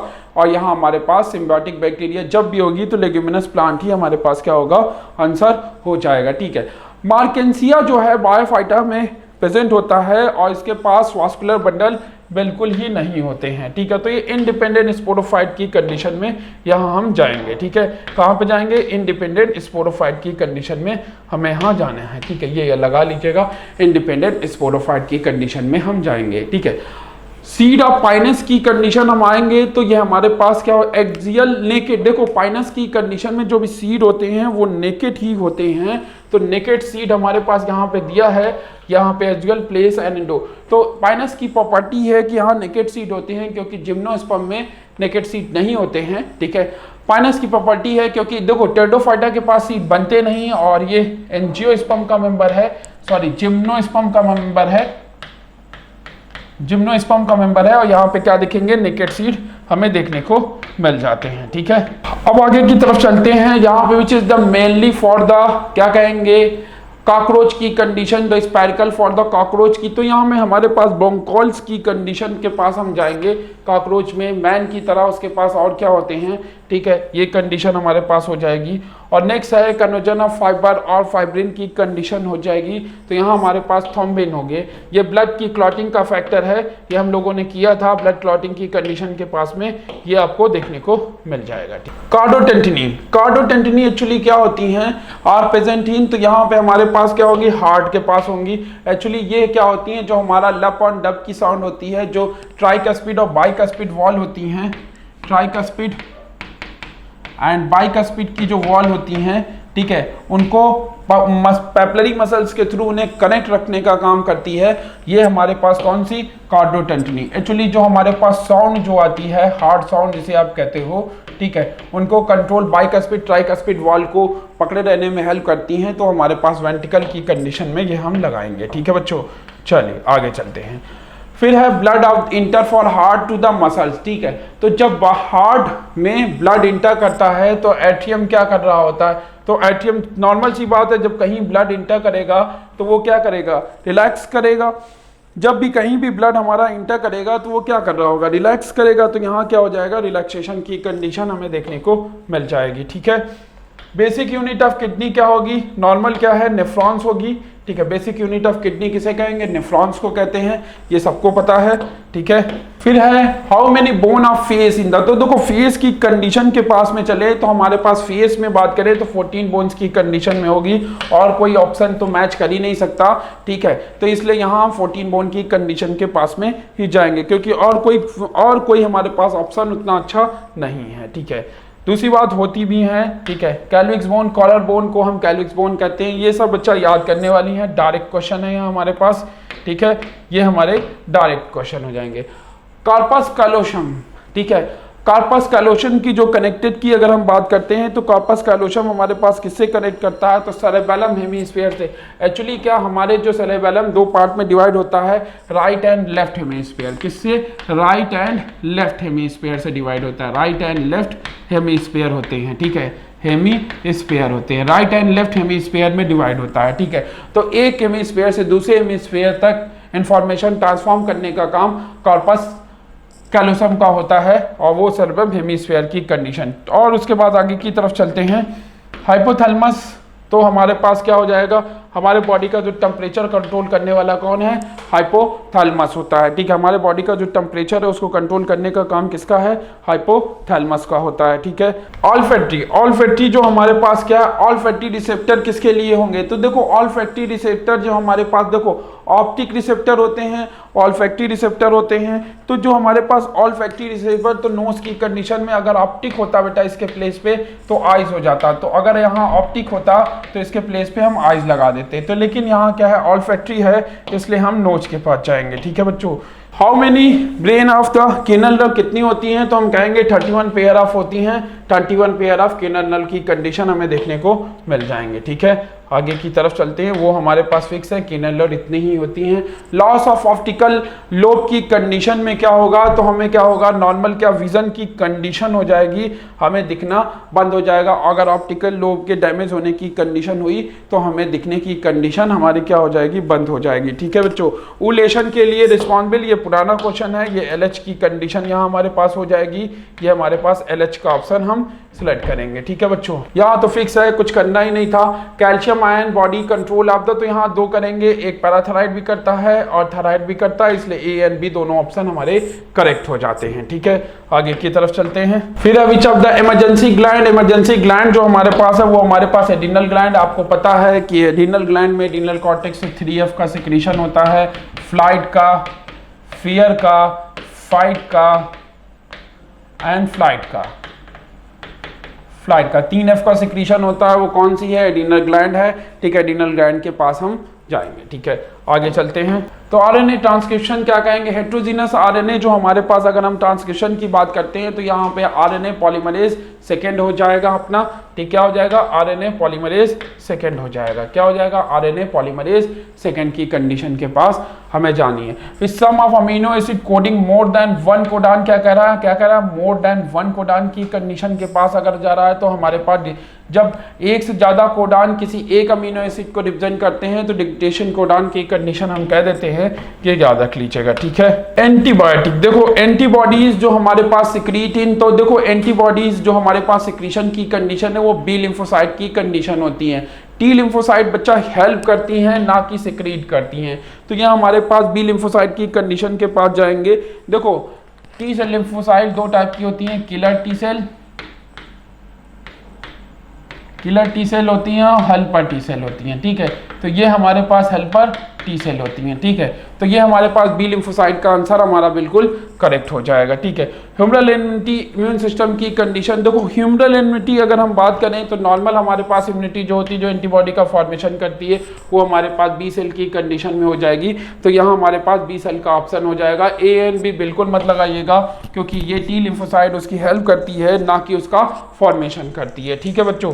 तो ये अपना 30 क्वेश्चन की कंडीशन में हम लोगों ने डिस्कस कर लिया। 15 सालों से ऑफलाइन क्लासेस में अपार सफलता के बाद मेजर कलसी क्लासेस आपके लिए लेके आया है एमकेसी का online class MKC learning app पर, जहां पर लाखों बच्चों की तरह आप भी घर बैठे कर सकते हैं रक्षा क्षेत्र में सफलता की सुनिश्चित तैयारी। एमकेसी के ऑनलाइन क्लासेस में आपकी पढ़ाई ऑफलाइन क्लासेस से कहीं भी अलग नहीं है। जो फैसिलिटीज हम आपको ऑफलाइन क्लासेस में प्रोवाइड करते हैं, सेम फैसिलिटीज हमने दी एमकेसी के ऑनलाइन क्लासरूम प्रोग्राम पे, एमकेसी लर्निंग ऐप पर, जहां आपको मिलेंगी डेली लाइव क्लासेस, साथ ही साथ रिकॉर्डेड लेक्चर, टीचिंग प्लान जिस प्रोजेक्शन से आप अपनी पूरी स्टडीज को कंप्लीट करेंगे, चैप्टर वाइज नोट्स मिलेंगे, डेली होगा आपके सामने असाइनमेंट्स, डाउट काउंटर फैसिलिटी, अपनी हर इंडिविजुअल समस्या को आप डाउट काउंटर में रख सकते हैं, उसका सॉल्यूशन मिलेगा आपको within 24 hours, online test, proper interactive session जहां 1-to-1 अपने टीचर्स के साथ आप इंटरैक्ट कर सकते हैं, डेली अटेंडेंस जिससे मॉनिटर की जाएगी आपके अटेंडेंस और रेगुलरिटीज के विषय में, डाउनलोड डॉक्यूमेंट्स, दैट मीन कुछ डॉक्यूमेंट्स को डाउनलोड्स करने का भी अधिकार आपको होगा, डेली करंट अफेयर की क्लासेस चलेंगी और सारे के सारे एग्जाम ओरिएंटेड टिप्स मिलेंगे। तो फिर इंतजार किस बात का है, फटाफट उठिए, तेजी के साथ डाउनलोड करिए गूगल प्ले स्टोर से एमकेसी लर्निंग ऐप का और बढ़ाइए अपना कदम रक्षा क्षेत्र की ओर। Wish you all good luck. जय हिंद, जय भारत। जय Hind my dear students, this is Jayan Singh, faculty of GS Major Kalsi classes. आइए बेटा, आज बहुत ही इम्पॉर्टेंट क्वेश्चन के कलेक्शन को एक बार हम लोग फिर सॉल्व करते हैं। जैसे कि आप देखिए question number 1, which of the following animals was considered sacred by the Indus valley people. इसका मतलब इंडस वैली सिविलाइजेशन में किस जानवर को सबसे पवित्र माना गया। Your correct answer will be option A, humped bull. क्या होगा? Humped bull. Come to the next, the proponent of yoga darshan was. तो यहाँ पर प्रोपाउंडर आप कह सकते हैं, इसका correct answer option A, Patanjali. It was propound by Patanjali. ये आपके यहाँ पूछा भी गया है, कई बार पूछा गया है। Come to the next, what was the Rigvedic name of Jhelum river? Vitasta. Vitasta is old name of Jhelum river. Chenab का क्या नाम था? अस्किनी। और रावी का परुष्णी। तो इसको आप जानते रहिएगा। और अगला, come to the next point, who was the promoter of Buddhist religion? तो यहाँ पर आपका करेक्ट आंसर क्या होगा? सिद्धार्थ। सिद्धार्थ का ही नाम आगे चल करके गौतम बुद्ध पढ़ता है। तो option A. Come to the next, a place related to birth of Gautam Buddha is Bodh Gaya, Kushinagar, Sarnath, Lumbini. तो your correct answer will be option D, Lumbini. Come to the next, where did Gautam Buddha gave his first sermon? Lumbini, Sarnath, Kushinagar, Bodh Gaya. तो your correct answer will be option C, Sarnath. Next question number 7, इसे आपको tally कराना है। इसमें आप बहुत ध्यान से देखें। जैसे फर्स्ट बुद्धिस्ट काउंसिल कहाँ पर आयोजित हुआ? तो पहला राजगृह में, second Buddhist council Vaishali, third Buddhist council Pataliputra. कहाँ पर? पाटलिपुत्रा। इसका मतलब ये हो गया, ए का 1, बी का 2 और सी का 4, सी का 4 एवं डी का 3। ऑप्शन सी करेक्ट होगा। कौन सा होगा? 1, 2, 4, 3। कम टू द नेक्स्ट, यहाँ पर फिर आप देखिए, match list first with list second. यहाँ पर इसे आपको टैली कराना है। इसमें भी कोड दिया गया है, तो यहाँ बहुत ध्यान से देखिए। Shuddhodana, father of Buddha, Mahamaya, mother of Buddha, Mahaprajapati Gautami Buddha, तो इसको ये क्या कहेंगे, maternal aunt and step mother. Next Yashodhara wife of lord Buddha, तो यहाँ पर 1 2 3 4 option A. Come to the next, Tripitaka epics are related to which religion, ये किससे संबंधित है, Buddhist religion, option B. Come to the next, who had founded the Maurya dynasty, Chandragupta Maurya, who founded Chandragupta Maurya dear. Come to the next question, Kautilya or Chanakya was the prime minister of whom, Chandragupta Maurya. Come to the next, Meenakshi temple is located in, कहाँ स्थित है, Madurai, means Madurai is located in Tamil Nadu. It is also called festival city of India. Next, who was the founder of Gupta dynasty, Sri Gupta. Sri Gupta was the founder of Gupta dynasty. Come to the next, which ruler of Gupta dynasty adopted the title of Maharaja Dhiraj first? तो यहाँ पर इसका correct जवाब Chandragupta first. Who, Chandragupta first. Who wrote the biography of Harsha, Bana Bhatt. कौन लिखा है, Bana Bhatta. Next, come to the question number 16, Mohammad Ghori belong to which dynasty? तो यहाँ पर आप कहेंगे शंस बनी डायनेस्टी। which dynasty? शंस बनी dynasty. Next, which ruler of sultanate period was termed as Hatim Tai second by Minhaj Qutbuddin Aibak. Next, Razia Sultan was the daughter of Iltutmish, किसकी पुत्री थी, किसकी बेटी थी, इल्तुतमिश की। Next, who had constructed the Alai Darwaza, Alauddin Khilji. बहुत इसको रटे रहिए, आपके यहाँ कम से कम अनगिनत बार पूछा गया होगा बेटा, this is most important. Who had started the Navroz festival in India, Balban.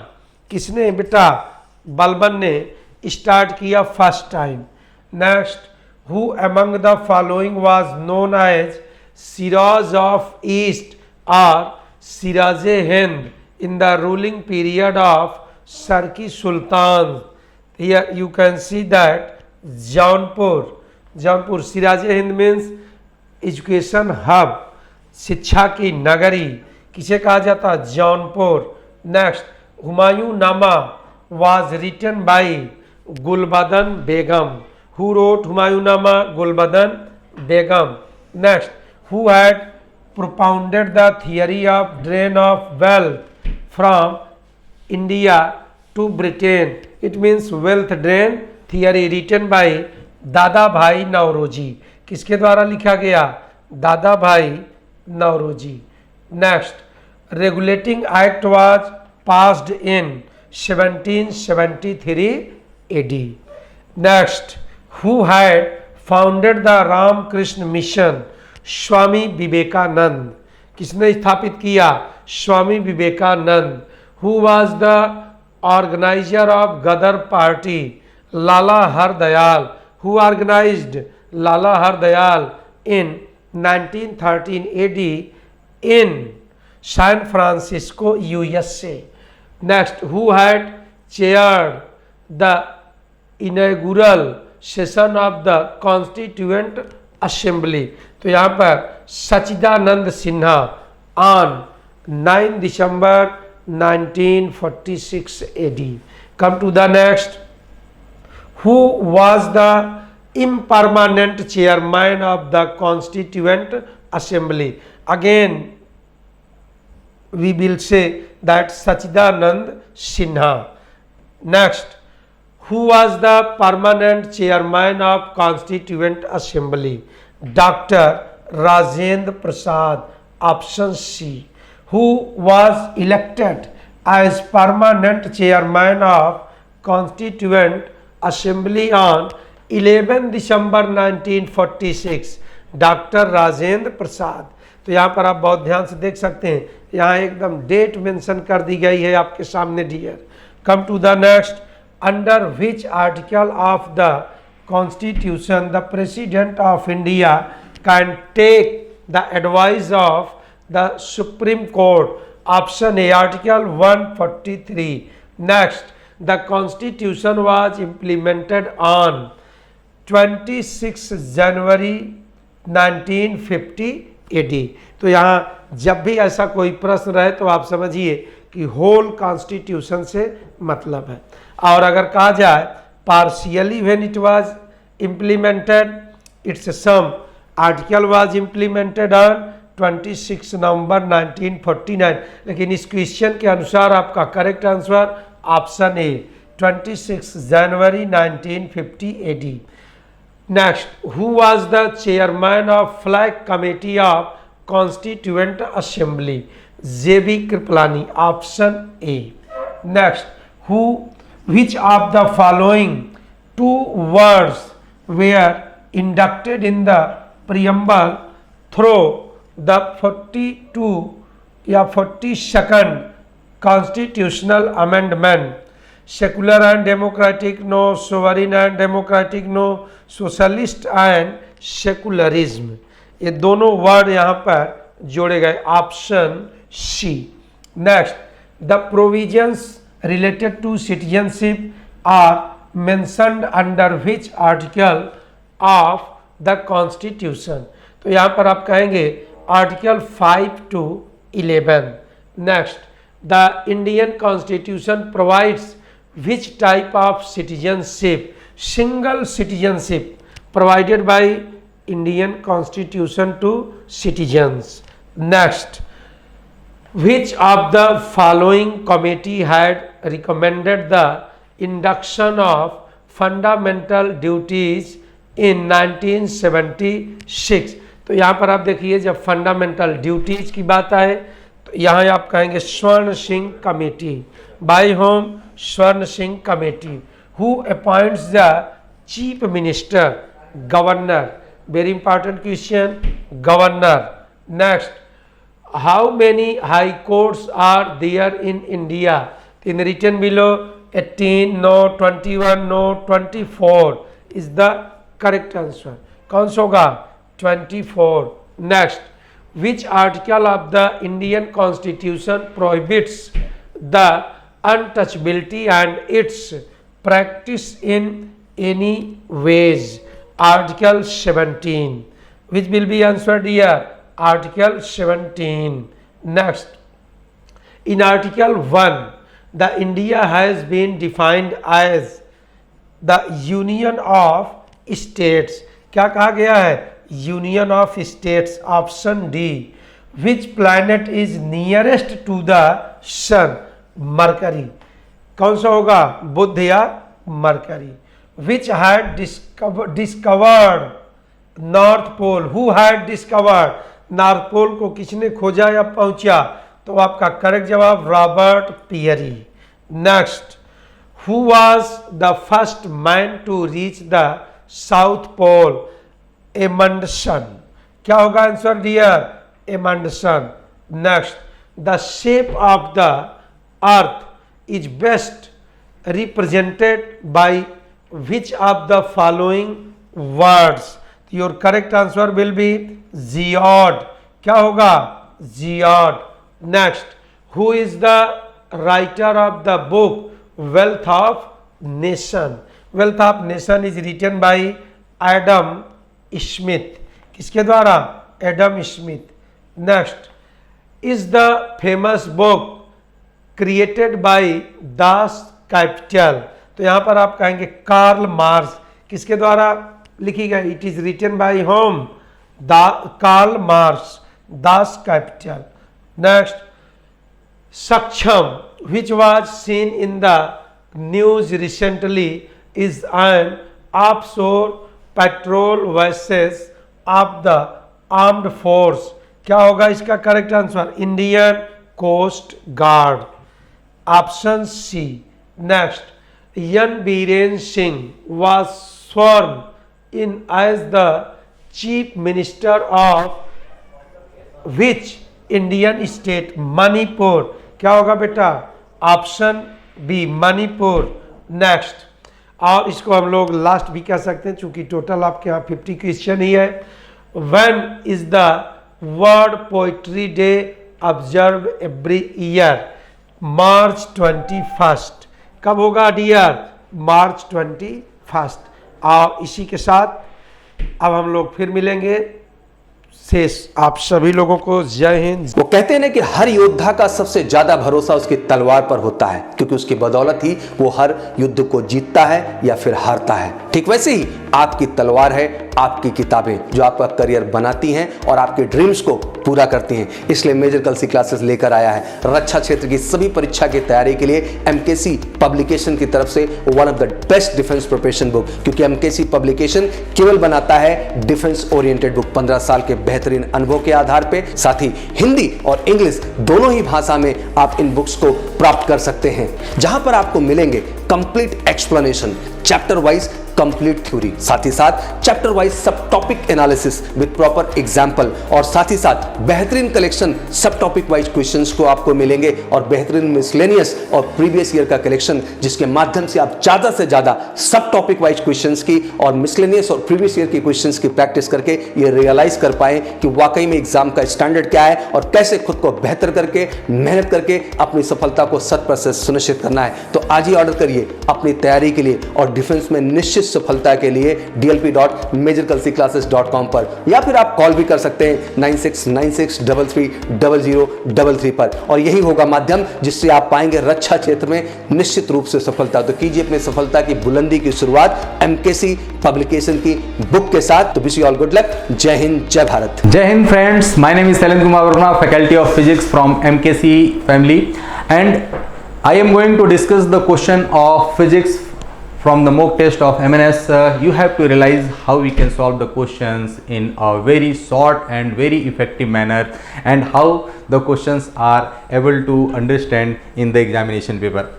Now आइए हम लोग देखते हैं, if the unit of length and force is increased by 4 times, then the unit of energy is, energy means work done, and U is equals to W is equals to F into D.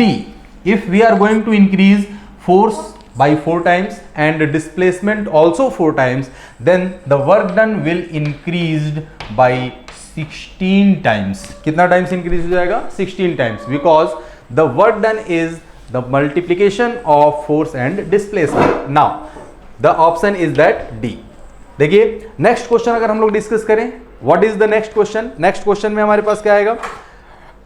Next question हमसे ये बोल रहा है कि velocity, मतलब हमारे पास किसी particle का जो एक्चुअल पोजीशन है, एक्चुअल स्थिति है, वो कैसे हम लोग देख सकते हैं? How we can determine the nature of the path followed by the particle. तो पार्टिकल के पाथ फॉलो में हम लोग पास डायरेक्शन चाहिए होता है, मैग्नीट्यूड चाहिए होता है, और वो इस किस एक्सेलरेटेड स्टेट पे है, फोर्स कितना उस पे काम कर रहा है, ये चीज हम लोग को देखना होता है। तो फोर्स हमारे पास चाहिए होगा, एक्सेलरेशन वेलोसिटी चाहिए होगा, और एक्सेलरेशन चाहिए होगा। अगर एक्सेलरेशन हमें जानकारी है तो हम उस पार्टिकल के पाथ को, और वेलोसिटी अगर जानकारी है तो हम पूरी तरीके से बता सकते हैं। We can inform all these things. यानी वेलोसिटी है तो स्पीड तो उसमें कंसीडर ही होगा, यानी वेलोसिटी और एक्सेलरेशन दोनों आना चाहिए। Means that both A and B. Some of the students are going to understand only the velocity determines the path, not, because the tentative force we have also the direction in which it was to change its magnitude and its direction, and only acceleration cannot be, because हमें instantaneous जो position है वो भी हमें नहीं पता चल पाएगा। इसलिए हम लोगों को क्या रिक्वायरमेंट होता है? बोथ रिक्वायरमेंट होता है, एक्सेलरेशन एंड वेलोसिटी। नेक्स्ट आइए हम लोग देखते हैं नेक्स्ट क्वेश्चन क्या है। सिंपल से क्वेश्चन आते हैं, डेफिनेशन बेस्ड क्वेश्चन रहते हैं, 1% न्यूमेरिकल भी रहता है। What is the, a body is travelling in a circle at a constant speed. देखो what is the constant speed? Speed have only magnitude, no direction. Means that speed constant है, और speed constant है तो direction तो everywhere change हो रहा है, and the direction, direction of a particle is changes due to radial acceleration. There are two type of acceleration, tangential acceleration and radial acceleration. मैंने class में भी एक्सप्लेन किया था। तो radial acceleration and tangential acceleration, radial acceleration क्या change करता है, direction change करता है। तो सर्कुलर मोशन हो रहा है, has constant velocity, it has accelerated, it has an inward radial acceleration. Accelerated तो इट इज नॉट एक्सेलरेटेड बोल रहा है, तो it has inward radial acceleration, mean that कि हमारे पास रेडियल एक्सेलरेशन होता है और ये हमेशा सेंटर की तरफ हमारे पास काम करता है। ए आर से हम लोग डिनोट करते हैं, ठीक है। चलिए आइए हम लोग देखते हैं नेक्स्ट क्वेश्चन। नेक्स्ट क्वेश्चन हमारे पास क्या कह रहा है? नेक्स्ट क्वेश्चन ये कह रहा है कि the escape velocity of a body on the earth surface is equal to the how many times the orbital velocity of the same body on the earth surface.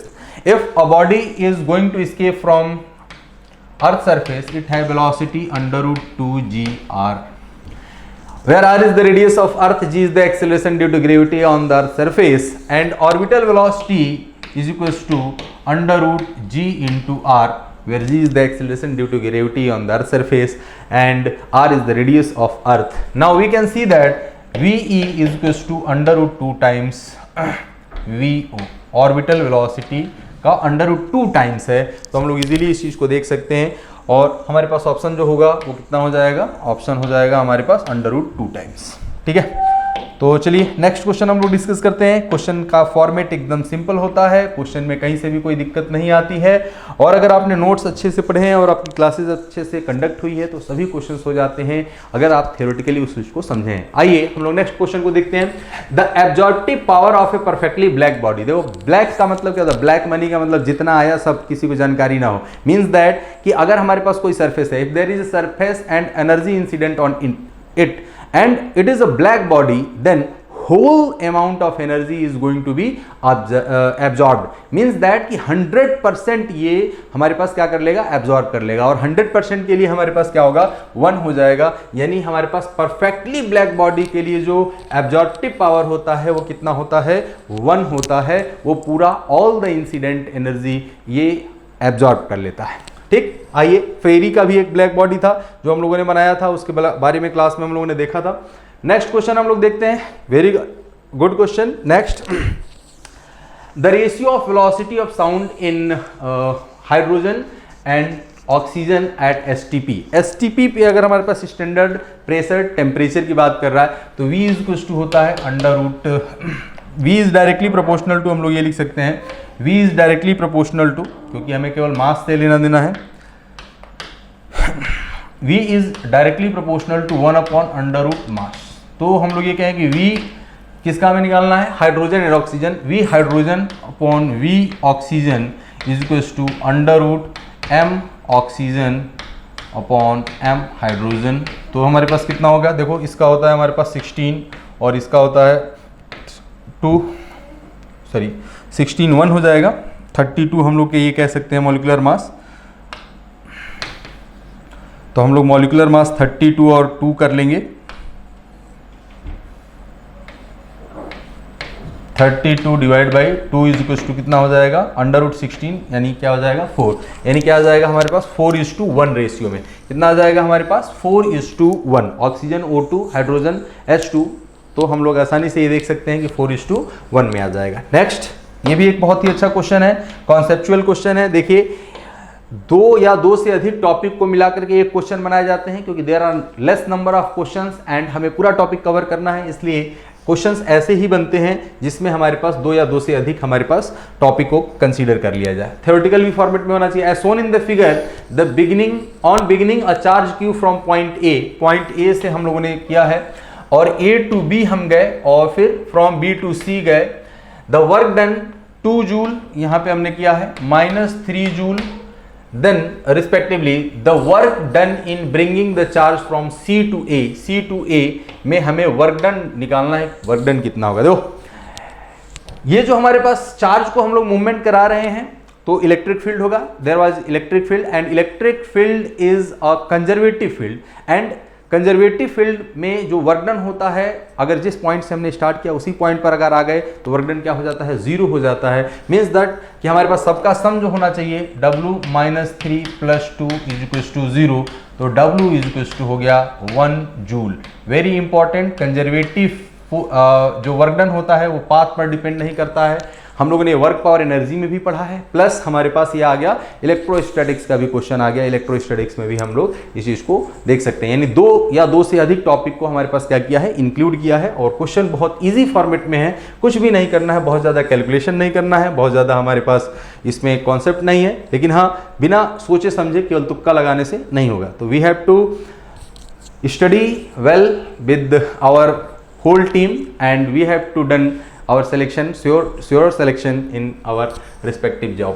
The magnetic effect of the electric current was firstly observed by, देखो ये अब fact basis पर question आ गया। Fact basis पर हमारे पास क्या है, हेनरी, ऑर्सेट, फैराडे, वोल्ट, सबका नाम हम लोगों ने जनरली सुना हुआ होगा। हेनरी ने मैग्नेटिक अप्रेटिस बनाने के लिए काम किया था, फैराडे ने भी हमारे पास इलेक्ट्रिक मोटर, फैराडे लॉज हम लोग ने ये देखा था, वोल्ट हमारे पास एनर्जी से रिलेटेड और जितने भी हमारे पास इलेक्ट्रिक चार्जेस थे उसके बारे में किया था। और स्टेड ने जो सबसे पहले हमारे पास बताया कि मैग्नेटिक इफेक्ट क्या है, अगर किसी हम लोग करंट कैरिंग कॉइल के पास अगर हम लोग चारों तरफ जाते हैं तो उसके आसपास हमें मैग्नेटिक इफेक्ट हमें देखने को मिलता है। तो सबसे पहले किसने बताया था, magnetic effect of electric current is firstly observed by the Oersted. ठीक है, तो इस चीज़ को आप लोग याद रखेंगे, फैक्ट बेसिस है, इसमें कोई बहुत बड़ा लॉजिक नहीं है, इसको देखना ही पड़ेगा। आइए ये देखिए क्वेश्चन आप लेके, बहुत प्यारा क्वेश्चन है, very good question. What is the power of lens if the far point of A short sighted I is 200 centimetre. कितना दिया है हमारे पास, हमें 200 सेंटीमीटर के लिए हमें फोकस करना है। कहाँ पे करना है, हमारे पास उसका वो पावर हमें लेंस का पता करना है। देखो ये क्वेश्चन ना जनरली फॉर हमारे पास क्या था, शॉर्ट साइटेड। शॉर्ट साइटेड का मीन्स क्या होता है, नियर के ऑब्जेक्ट को हम इजीली देख पाते हैं और दूर के जो ऑब्जेक्ट होते हैं उसको हम लोग देखने में थोड़ी डिफिकल्टी होती है। उसके लिए हम लोग को कॉनकेव लेंस यूज़ करना होता है। जो स्टूडेंट्स जो गॉगल्स पहनते हैं उन लोगों के लिए, जो पावर का गॉगल्स पहनते हैं उसके लिए बहुत ज़्यादा दिक्कत नहीं होती है, लेकिन फिर भी इसमें कोई दिक्कत नहीं है। शॉर्ट साइटेड का होने का मतलब होता है कॉनकेव लेंस हमारे पास चाहिए। तो कॉनकेव लेंस में तो वैसे ही माइनस होता है, तो 2 ऑप्शन है, लेकिन हम लोग एलिमिनेशन प्रोसेस नहीं देखेंगे। हमने कहा कि कितना चाहिए भाई, पावर हमारे पास जो आएगा वो माइनस में आना चाहिए, और माइनस में हमारे पास कितना आएगा, अगर हमें पावर चाहिए P = तो 1/4 फोकल लेंथ, जितना डिस्टेंस होता है तो 200 मीटर, तो यहाँ पे 100 डिवाइडेड बाई 200 आ जाएगा। माइनस में क्यों यूज़ करेंगे, बिकॉज कि हमारे पास शॉर्ट साइटेड इसमें आई इफेक्ट जो है हमारे पास उसके लिए प्रॉब्लम है। तो ये कितना आ जाएगा, -1/2, तो ये हो जाएगा 0.5 माइनस में डायोप्टर। ठीक है, जितना हमें डिस्टेंस कवर करना होता है उसके बेसिस पे हम लोग देख लेते हैं। इसका पावर आना चाहिए इतना पावर, जैसे मेरी अगर चश्मे का अगर पावर देखा जाए तो ये चश्मा हमारे पास कितने पावर का है, -2.25 का है। इसी तरीके से सबका पावर होता है -2.25 डायोप्टर होता है पावर का। तो डायोप्टर 1/मीटर को हम लोग क्या कहते हैं, डायोप्टर कहते हैं। ठीक है, तो कौन सा ऑप्शन हो जाएगा, ए ऑप्शन हो जाएगा। आइए देखते हैं हम लोग next what happened to the de Broglie wavelength of if the velocity, देखो भाई, if the velocity of electron is increased. तो भाई अगर हम लोग वेलोसिटी इंक्रीज करेंगे दैट मीन्स की काइनेटिक एनर्जी इंक्रीज होगा, और एनर्जी इंक्रीज होने का मतलब होता है फ्रीक्वेंसी इंक्रीज होना, और फ्रीक्वेंसी इंक्रीज होने का मतलब होता है वेवलेंथ डिक्रीज होगा। There is no any type of rectification. हमने कहा कि वेलोसिटी इंक्रीज होगा तो एनर्जी हमें ज़्यादा चाहिए, एनर्जी ज़्यादा होने का मतलब क्या होता है, फ्रीक्वेंसी ज़्यादा होनी चाहिए। फ्रीक्वेंसी अगर बढ़ गई है तो हमारे पास क्या होगा, वेवलेंथ डिक्रीज हो जाएगा। तो देखते हैं क्या ऑप्शन है, इट विल इंक्रीज, नहीं इट विल डिक्रीज, बिल्कुल, यानी कौन सा हो जाएगा option, it will decrease. Next question हम लोग देखते हैं। नेक्स्ट क्वेश्चन हमसे क्या कह रहा है, नेक्स्ट क्वेश्चन हमसे ये कह रहा है, a region without free electron and hole in the PN junction. What is the PN junction, semiconductor की बातें हैं। पीएन जंक्शन हमारे पास क्या होता है, the semiconductor part in which holes are excess is known as P region, and where electron are excess there are N section. अब हम लोग ये कहेंगे यहाँ पे इलेक्ट्रॉन्स हमारे पास ज़्यादा हैं, इलेक्ट्रॉन्स ज़्यादा हैं, इलेक्ट्रॉन्स ज़्यादा हैं, इलेक्ट्रॉन्स ज़्यादा हैं। यहाँ पे होल्स ज़्यादा हैं, holes are the positive charge and electrons are the negative charge. If they were combined there will form no any effect, means यहाँ पे न तो होल्स होंगे और नहीं हमारे पास क्या होंगे, इलेक्ट्रॉन्स होंगे। ये एक दूसरे को हमारे पास क्या कर लेंगे, ओवरलैप कर लेंगे, और इसको बोलते हैं डिप्लीशन लेयर। क्या बोलते हैं इसको, डिप्लीशन लेयर। तो हमारे पास पीएन जंक्शन में जहाँ पे ना होल्स होते हैं और ना फ्री इलेक्ट्रॉन्स होते हैं उसको बोला जाता है डिप्लीशन रेयर। तो हमारे पास ऑप्शन कितना हो जाएगा, कौन सा हो जाएगा, डी हो जाएगा। सिंपल से क्वेश्चन थे, कंसेप्चुअल क्वेश्चंस थे और आप लोगों के लिए तैयार करने के लिए पेपर ये बहुत ही अच्छा फॉर्मेट था। Thank you to all of you. मिलते हैं हम लोग नेक्स्ट टर्न पे। वो कहते हैं ना कि हर योद्धा का सबसे ज्यादा भरोसा उसकी तलवार पर होता है, क्योंकि उसकी बदौलत ही वो हर युद्ध को जीतता है या फिर हारता है। ठीक वैसे ही आपकी तलवार है आपकी किताबें, जो आपका करियर बनाती हैं और आपके ड्रीम्स को पूरा करती हैं। इसलिए मेजर कलसी क्लासेस लेकर आया है रक्षा क्षेत्र की सभी परीक्षा की तैयारी के लिए एमकेसी पब्लिकेशन की तरफ से one of the best defence preparation book, क्योंकि एमकेसी पब्लिकेशन केवल बनाता है डिफेंस ओरिएंटेड बुक 15 साल के बेहतरीन अनुभव के आधार पर। साथ ही हिंदी और इंग्लिश दोनों ही भाषा में आप इन बुक्स को प्राप्त कर सकते हैं, जहां पर आपको मिलेंगे complete explanation, chapter wise complete theory, साथ ही साथ चैप्टर वाइज सब topic analysis with proper example, और साथ ही साथ बेहतरीन कलेक्शन सब टॉपिक वाइज क्वेश्चंस को आपको मिलेंगे और बेहतरीन मिसलेनियस और प्रीवियस ईयर का कलेक्शन, जिसके माध्यम से आप ज्यादा से ज्यादा सब टॉपिक वाइज क्वेश्चंस की और मिसलेनियस और प्रीवियस ईयर की क्वेश्चंस की प्रैक्टिस करके ये रियलाइज कर पाए कि वाकई में एग्जाम का स्टैंडर्ड क्या है और कैसे खुद को बेहतर करके मेहनत करके अपनी सफलता को 100% सुनिश्चित करना है। तो आज ही ऑर्डर करिए अपनी तैयारी के लिए और डिफेंस में निश्चित सफलता के लिए dlp.majorkalsiclasses.com पर, या फिर आप कॉल भी कर सकते हैं 9696330033 पर, और यही होगा माध्यम जिससे आप पाएंगे रक्षा क्षेत्र में निश्चित रूप से सफलता। तो कीजिए अपनी सफलता की बुलंदी की शुरुआत एमकेसी पब्लिकेशन की बुक के साथ। तो wish you all good luck. जय हिंद, जय भारत।